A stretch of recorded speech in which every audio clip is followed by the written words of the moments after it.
সেদিন মুঠোফোনে তোমার একটি বার্তা এলো। তুমি জানতে চেয়েছ হঠাৎ করে তোমার কথা আমার মনে পড়ে কিনা। সত্যি বলতে হুটহাট করে তোমার কথা আমার কখনোই মনে পড়ে না। আমি জানি না কি মেটাফোরে আমি তোমাকে কৃতজ্ঞতা জানাবো। তুমি চলে গিয়ে যে ক্ষতি আমার হয়েছে তার জন্য আমি কৃতজ্ঞতাই জানাবো। হঠাৎ করে তোমার কথা আমার কখনোই মনে পড়ে না। তোমাকে মনে পড়ে সিগারেট জ্বালানোর মুহূর্তে, কি দারুণ অভিমান করতে। অভিমান করলে তোমাকে বেশ সুন্দরী লাগতো, তবে তোমার হাসির চেয়ে একটু কম।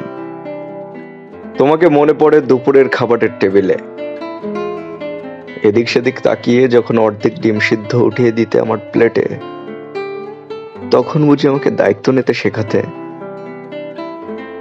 তোমাকে মনে পড়ে যাত্রীবিহীন খালি রিক্সা দেখলে।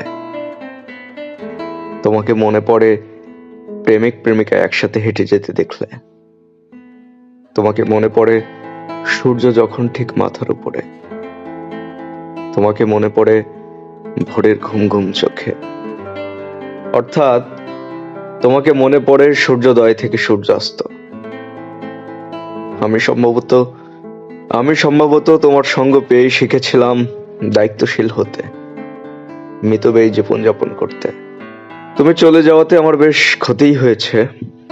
থাকলে হয়তো জীবন হতো একটি গোছানো পড়ার টেবিলের মতো, পাশে একটি কলমদানি, একটি ফুলদানি, অর্থাৎ সুন্দর এবং সুশ্রী।